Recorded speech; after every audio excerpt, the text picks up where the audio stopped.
Hello students, welcome to you in Prince Education Hub Seeker. This is your science period. Today we have start new chapter number 14. Name is Natural Resources. आज हम बेटा नया chapter start कर रहे हैं जिसका नाम क्या है, नेचुरल रिसोर्सेज. ठीक है, तो इसके बारे में हम पढ़ेंगे वन बाय वन कि नेचुरल रिसोर्सेज हमारे पास क्या होते हैं. ठीक है, और इनका जो यूज़ है हम वो किस टाइप से कर सकते हैं. ठीक है, तो वन बाय वन डिस्कस करेंगे. सबसे पहले जानते हैं इंट्रोडक्शन.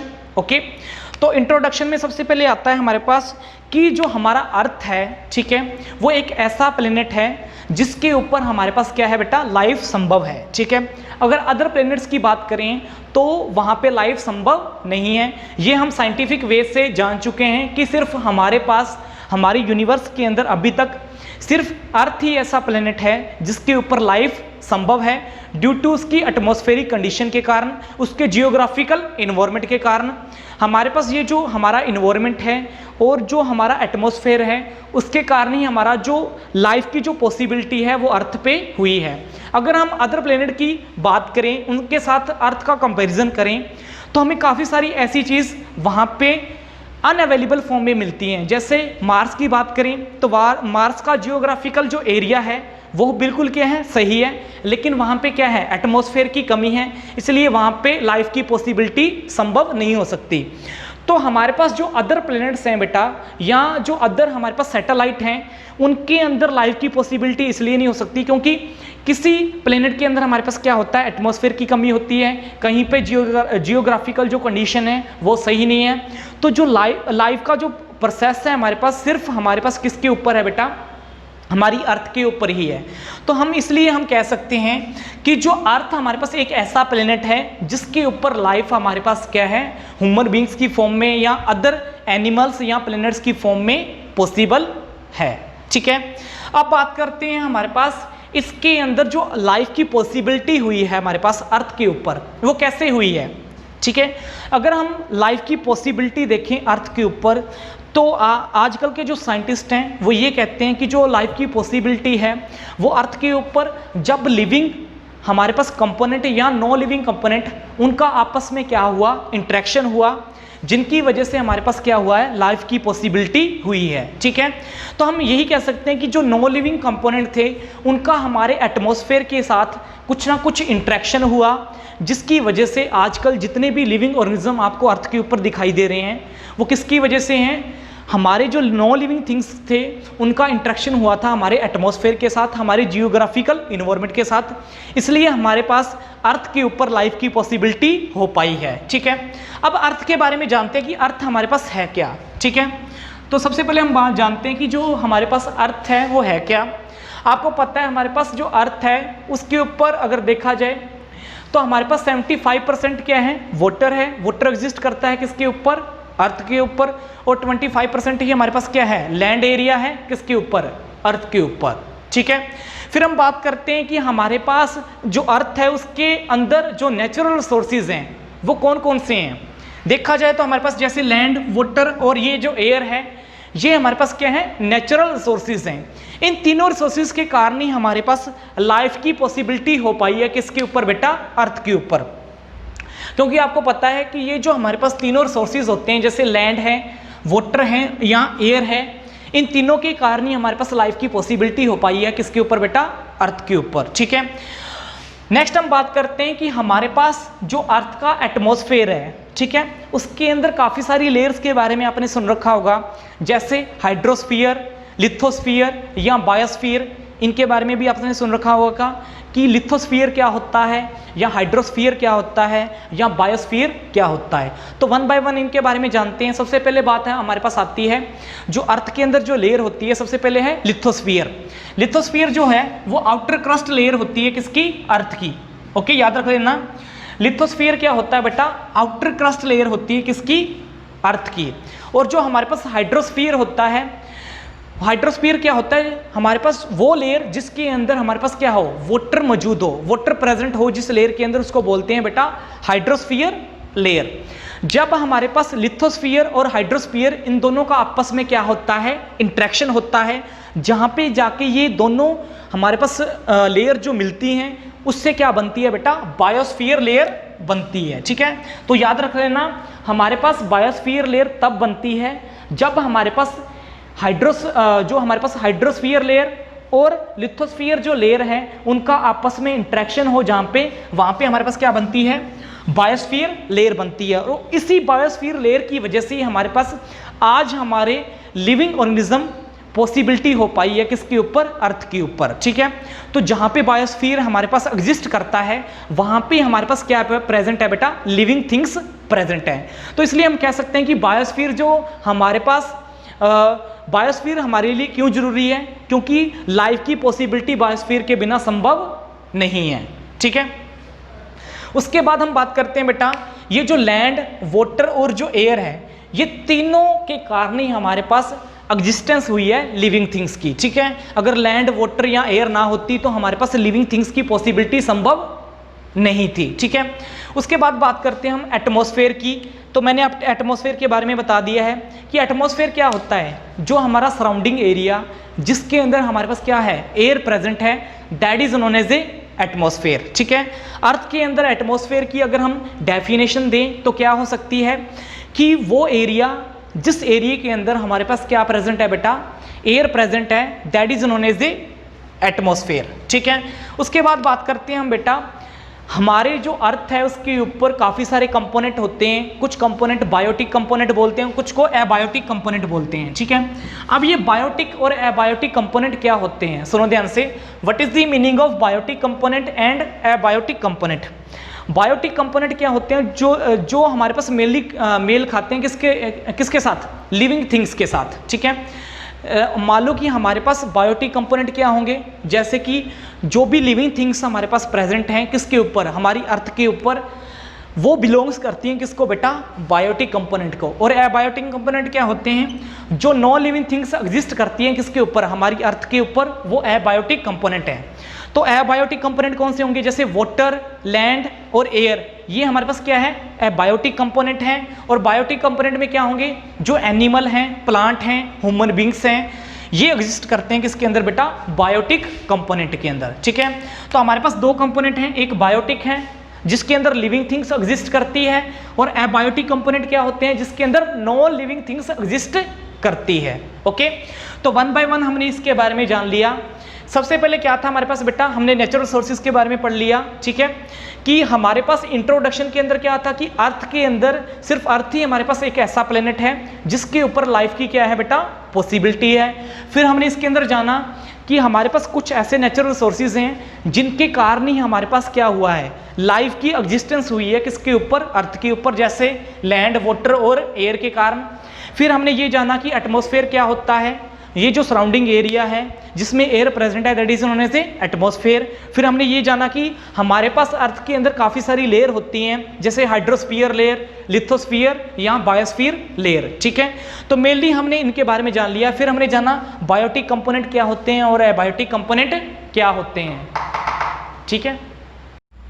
नेक्स्ट टॉपिक है हमारे पास बेटा, the breath of life, air. अब हम एयर के बारे में पढ़ेंगे कि एयर हमारे पास होती क्या है, ठीक है। सबसे पहले आपको पता है जो एयर है हमारे पास वो मिक्सचर है काफ़ी सारी गैसेस का, ठीक है। तो एयर के अंदर काफ़ी सारी गैसेस होती है, जैसे ऑक्सीजन, कार्बन डाइऑक्साइड, ठीक है, nitrogen, argon and other gases, other noble gases, ठीक है। तो हम कह सकते हैं कि जो हमारे पास एयर है वो मिक्सचर है काफ़ी सारी गैसेस का और प्लस वाटर वेपर का, ठीक है। और साथ के साथ कुछ ऐसे सब्सटेंसेस हैं जो एयर के अंदर प्रेजेंट होते हैं, लाइक डस्ट पार्टिकल, ठीक है। तो हम कह सकते हैं कि जो हमारा एयर है बेटा वो मिक्सचर है काफ़ी सारी गैसेस का, प्लस वाटर वेपर का, प्लस डस्ट पार्टिकल्स का, ठीक है।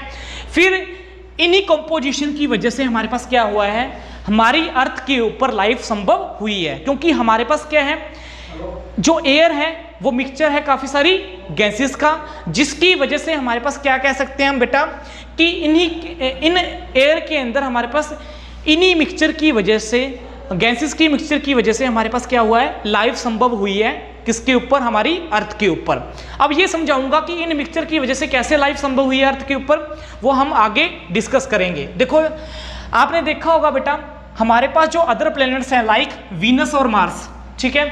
तो वीनस और मार्स के अंदर क्या है, कार्बन डाइऑक्साइड का लेवल क्या है, बहुत ज़्यादा है। वीनस और मार्स के ऊपर कार्बन डाइऑक्साइड का जो लेवल है वो कम से कम कितना है बेटा, 95 से लेकर 97% तक है।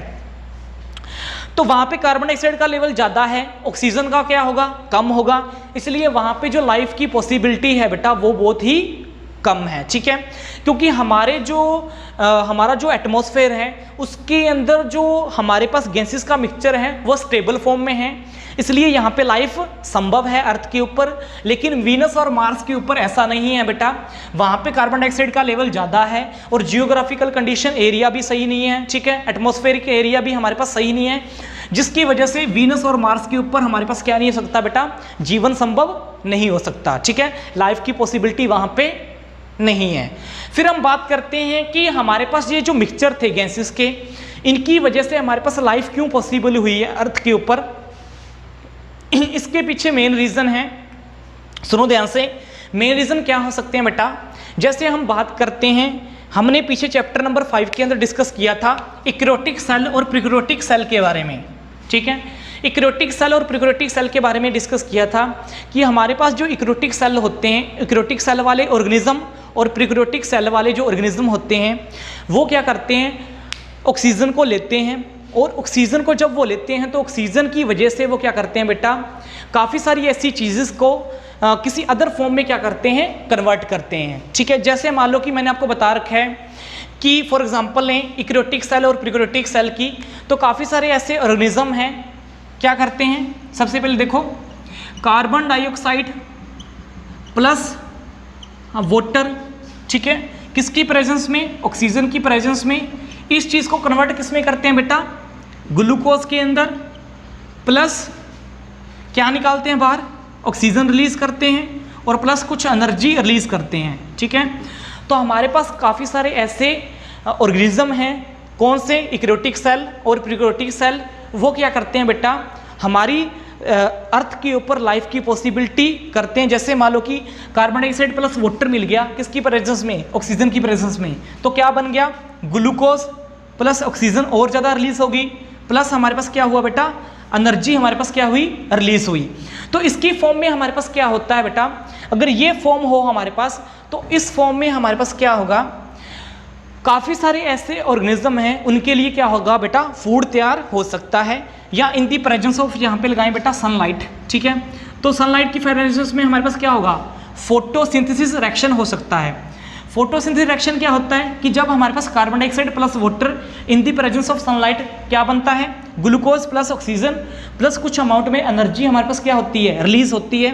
तो हम कह सकते हैं कि इन गैसेस की हेल्प से, इनके मिक्सचर की हेल्प से हम क्या करते हैं बेटा, फूड तैयार होता है काफ़ी सारे ऑर्गेनिज्म का, जिसकी वजह से हमारे पास लाइफ की पॉसिबिलिटी होती है हमारे अर्थ के ऊपर। ठीक है, तो हम कह सकते हैं कि जो एयर के अंदर हमारे पास मिक्सचर है काफ़ी सारी गैसेस का, जैसे कार्बन डाइऑक्साइड का, प्लस उसके साथ क्या है, वाटर भी है, किसकी प्रेजेंस में, सनलाइट की प्रेजेंस में, वो क्या बना रहे हैं बेटा, फूड तैयार कर रहे हैं काफ़ी सारे ऑर्गेनिज्म के लिए, लाइक प्लांट्स के लिए और काफ़ी सारे ऑर्गेनिज्म के लिए, प्लस ऑक्सीजन भी प्रोवाइड करवा रहे हैं और प्लस कुछ ना कुछ एनर्जी रिलीज कर रहे हैं एटमॉस्फेयर के अंदर। तो हम कह सकते हैं कि यहाँ पे जो एयर का मिक्सचर है उसके कारण ही हमारे पास क्या हुआ है बेटा, लाइफ की पॉसिबिलिटी हुई है हमारे अर्थ के ऊपर। ठीक है, नेक्स्ट हमारे पास बेटा topic, the role of the atmosphere in the climatic control. हमारे पास रोल क्या है एटमॉस्फेयर का, किसको कंट्रोल करने में बेटा, क्लाइमेट को कंट्रोल करने में। हमारा जो वेदर कंडीशन है उसको कंट्रोल करने के लिए जो हमारा एटमॉस्फेयर है उसका क्या रोल है।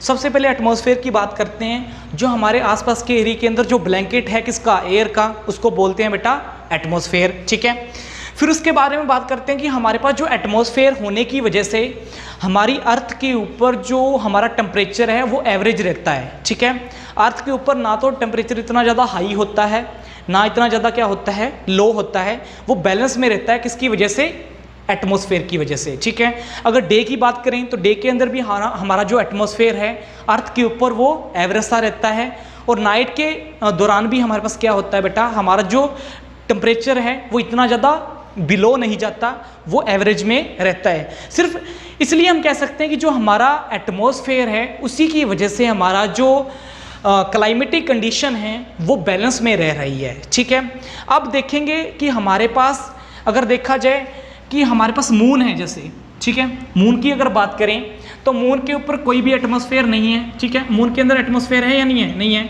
ठीक है। तो अगर मून के अंदर कोई एटमॉस्फेयर नहीं है तो वहाँ पे क्या होता है, डे और नाइट का अगर देखा जाए तो वहाँ पे डे में क्या होता है 110 डिग्री सेल्सियस जो टेम्परेचर है वो राइज हो जाता है, इतना राइज हो जाता है वहाँ पे, क्योंकि वहाँ पे कोई भी एटमॉस्फेयर नहीं है। और बिलो कितना हो जाता है -190 डिग्री सेल्सियस। तो हम कह सकते हैं कि एटमॉस्फेयर ना होने की वजह से मून के ऊपर इतना ज़्यादा हाई टेम्परेचर हो जाता है। और कम कितना होता है बेटा, -190 डिग्री सेल्सियस। डे के दौरान तो 110 डिग्री सेल्सियस हो जाता है और नाइट के दौरान कितना हो जाता है बेटा, 190 डिग्री सेल्सियस। तो हम कह सकते हैं कि जो एटमॉस्फेयर है उसका क्लाइमेटिक कंडीशन के ऊपर बहुत ज़्यादा बेटा क्या है, रोल है।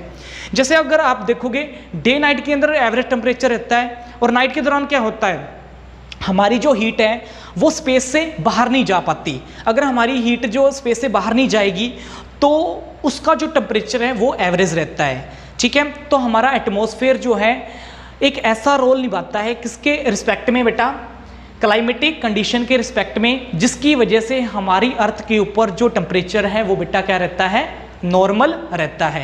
एज कम्पेयर टू मून की बात करें तो मून के अंदर कोई भी एटमॉस्फेयर नहीं है तो वहाँ पे इतना ज़्यादा हाई डिग्री सेल्सियस का टेम्परेचर होता है और माइनस में देखो तो इतना ज़्यादा हो जाता है। इसका मेन रीज़न क्या है, वहाँ पे एटमॉस्फेयर हमारे पास नहीं है और हमारी अर्थ के ऊपर क्या है, एटमॉस्फेयर है, जिसके कारण हमारा टेम्परेचर क्या हुआ है, यहाँ पे बैलेंस हुआ है। एक एक्टिविटी करते हैं इसके अंदर बेटा। अब इस एक्टिविटी से ये जानते हैं कि हमारे पास जो काफ़ी सारे ऐसे कंपोनेंट हैं जिसको बोलते हैं एबायोटिक कंपोनेंट, ठीक है। उन एबायोटिक कंपोनेंट से जानते हैं कि हमारा जो टेम्परेचर है वो कैसे एवरेज रहता है, ठीक है। सबसे पहले जानते हैं कि हम बीकर लेते हैं, ठीक है। बीकर के अंदर हमने क्या डाल दिया, एक के अंदर वाटर डाल दिया, ठीक है। और एक के अंदर हमने क्या करना है बेटा, सॉइल डालनी है।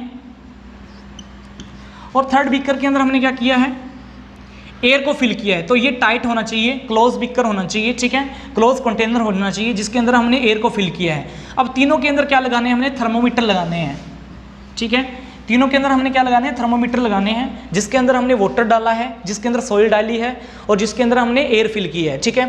तीनों के अंदर हमने टेम्परेचर मेजरमेंट करने के लिए थर्मोमीटर लगा दिए हैं। अब क्या करना है, इनको 3 आवर्स के लिए सनलाइट की प्रेजेंस में रखना है, तीनों बीकर को, ए, बी और सी। मैंने इसको ए मान लिया, इसको बी माना है और इसको सी बीकर माना है, ठीक है। तीनों को सनलाइट की प्रेजेंस में रखना है और इनका टेम्परेचर नोट करना है कि हमारे पास जो जिसमें वाटर कंटेन है उसका टेम्परेचर कितना हाई होता है, जिसके अंदर क्या है सॉइल कंटेन है उसका टेम्परेचर कितना हाई होता है, या जिसके अंदर एयर कंटेन है उसका टेम्परेचर क्या रहता है, ठीक है। तो आपने यहाँ पे देखना है कि ए, बी और सी किसका सबसे ज़्यादा हाई टेम्परेचर हो सकता है, ठीक है। ए का हो सकता है या बी का या सी का हो सकता है, ठीक है। तो यहाँ पे सबसे ज़्यादा टेम्परेचर किसका होगा, जिसके अंदर वाटर कंटेन है क्या उसका ज़्यादा होगा, या जिसके अंदर हमारे पास क्या है लैंड है क्या उसका ज़्यादा होगा, या हमारे पास जिसके अंदर एयर कंटेन है उसका ज़्यादा होगा। सबसे पहले हम बात करते हैं एयर वाले की। आपको पता है एयर जो होता है बैड कंडक्टर होता है किसका, हीट का। एयर क्या है, बैड कंडक्टर होता है हीट का। तो हम कह सकते हैं इस बीकर का क्या होगा, नॉर्मल टेम्परेचर रहेगा, क्योंकि इसके अंदर क्या है, एयर है, तो इतना ज़्यादा किसका होगा, इसका टेम्परेचर नहीं होगा। दूसरे में हमने क्या डाल रखी है बेटा, सॉइल डाल रखी है, तो सॉइल के अंदर क्या रहेगा, काफ़ी ज़्यादा टेम्परेचर रहेगा हमारे पास। और अगर जिसके अंदर वाटर डाल रखा है उसके अंदर भी क्या होगा बेटा, काफ़ी ज़्यादा हमारे पास क्या रहेगा, टेम्परेचर रहेगा। जो हमारे पास ए बीकर है और बी बीकर है इनके अंदर क्या होगा, हमारे पास काफ़ी ज़्यादा टेम्परेचर रहेगा। और सी जो बीकर है हमारे पास उसके अंदर इतना ज़्यादा टेम्परेचर नहीं रहेगा। क्यों, इसका मेन रीज़न है कि जो एयर होता है वो बैड कंडक्टर होता है किसका, हीट का, ठीक है। अब आपने क्या करना है, इन तीनों बीकर को किस में रखा था बेटा, सबसे पहले सनलाइट में रखा था 3 आवर्स के लिए। अब आप इसको रखना है शेड के अंदर, शेड मीन्स छाया के अंदर रखना है इसको 3 घंटों के लिए। अब ये बताना है कि कौन सा हमारे पास ज़्यादा कूलिंग देगा, ए देगा, बी देगा या सी देगा, ठीक है। तो यहाँ पे क्या होगा, जो ए बीकर है या बी या सी है इनमें सबसे ज़्यादा कूलिंग कौन देगा ये हमने फाइंड आउट करना है, और कौन सबसे ज़्यादा हॉटेस्ट होगा वो हमने इस एक्टिविटी के अंदर फाइंड आउट करना है। तो इस एक्टिविटी के अंदर जो भी हमारे पास आ रहा है इस चीज़ को फाइंड आउट करने के लिए हम आगे वाला टॉपिक पहले डिस्कस करेंगे, फिर मैं बताऊंगा आपको कि इसके अंदर हमारे पास किसके अंदर सबसे ज़्यादा हमारे पास क्या होगा, हाईएस्ट टेम्परेचर होगा, और किसके अंदर क्या होगा, सबसे लोएस्ट टेम्परेचर होगा। नेक्स्ट टॉपिक है हमारे पास बेटा द मोमेंटम ऑफ एयर। ठीक है, मोमेंटम ऑफ एयर या उसको बोलते हैं बेटा विंड्स।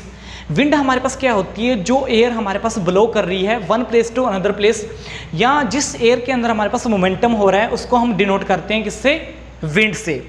अब विंड की हेल्प से हमारे पास क्या होता है, हमारे एटमॉस्फेयर के अंदर विंड की हेल्प से कैसे चेंज हो सकता है। आपने देखा होगा जैसे हमारे पास डे के दौरान क्या होता है, हमारे पास जो हमारा एरिया होता है वो बहुत ज़्यादा हॉट होता है। ठीक है, लेकिन जैसे ही नाइट होती है जो हमारा एरिया होता है वो ठंडा हो जाता है। ठीक है, एट दी नाइट। ऐसा क्यों? ठीक है, या हम कह सकते हैं कि जब वेदर बहुत ज़्यादा हॉट होता है तो उसके कुछ दिनों बाद ही हमारे पास क्या होता है कि रेन आने लग जाती है। ऐसा क्यों होता है हमारे पास? ठीक है, इन चीज़ों के बारे में हम इसके अंदर डिस्कस करेंगे कि हमारे पास जो चेंज आ रहा है एटमॉस्फेयर के अंदर वो किसके कारण आ रहा है। ठीक है, कि हमारे पास वेदर अगर हॉट है तो कुछ दिनों के बाद या कुछ घंटों के बाद हमारे पास रेन आने लग जाती है, या कई बार क्या होता है हमारे पास बेटा कि डे के टाइम तो हॉट हमारे पास होता है। ठीक है, हॉट रीजन हमें दिखाई देता है, लेकिन जैसे ही नाइट होती है वैसे ही हमारे पास वो एरिया ठंडा क्यों होने लग जाता है। तो ये सब चीज़ें हमारे पास क्यों हो रही है बेटा, ड्यू टू एटमॉस्फेरिक चेंज। ठीक है, हमारे एटमॉस्फेयर के अंदर कुछ ना कुछ क्या होता है, चेंज होता है, जिसके कारण हमारे पास इस तरह की कंडीशन बनती है। अब ये कंडीशन क्यों बन रही है, क्योंकि हमारे एयर के अंदर क्या हो रहा है, एयर के अंदर हमारे पास क्या हो रहा है, मोमेंटम हो रहा है। एयर का one place to another place क्या हो रहा है, मोमेंटम हो रहा है, और इसी मोमेंटम को क्या बोलते हैं हम बेटा, विंड बोलते हैं। इसी मोमेंटम के चलते ही हमारे पास क्या होता है, किसी रीजन में क्या होता है हमारे पास, क्या होता है, हॉट कंडीशन होती है, किसी रीजन के अंदर क्या होती है बेटा, कोल्ड कंडीशन होती है। वो कैसे होती है वो हम आगे डिस्कस करेंगे। उससे पहले हम डिस्कस कर रहे हैं कि हमारे पास जो मोमेंटम होती है एयर की, उसकी वजह से क्या क्या बनता है। जैसे हमने देखा है कि जो वाटर वेपर बनते हैं हमारे पास वो किसकी वजह से बनते हैं, अर्थ के ऊपर क्या होता है, हीटिंग इफेक्ट होता है। ठीक है, आपको पता है कि हमारे पास सनलाइट की प्रेजेंस में जो हमारा वाटर है वो वाटर वेपर की फॉर्म में क्या होता है, एटमॉस्फेयर के अंदर चला जाता है। तो जब अर्थ क्या हो रही है, हमारे पास हीटअप हो रही है, अर्थ का जो हमारे पास एटमॉस्फेयर है वो हीटअप हो रहा है, जिसकी वजह से हमारे पास जो वाटर है वो वाटर वेपर की फॉर्म में चेंज हो जाता है। ठीक है, और साथ के साथ हमारे पास क्या होता है, अब रेडिएशन का फर्क भी पड़ता है किसके ऊपर, अर्थ के ऊपर। आपको पता है जो सन से रेडिएशन आती है उसकी वजह से भी क्या होता है, हमारा जो अर्थ का एटमॉस्फेयर है वो क्या होता है, हीटअप होता है। ठीक है, तो सनलाइट के अंदर हमारे पास रेडिएशन की हेल्प से भी क्या होता है, हमारा जो अर्थ का एरिया है, अर्थ का जो जितना भी सरफेस है वो क्या होता है बेटा, हीटअप होता है। और उसी हीटअप की वजह से हमारे पास क्या बनता है, हॉट डे बनता है या कोल्ड डे बनता है, या हमारा जो अर्थ का एटमॉस्फेयर है वो एवरेज रहता है।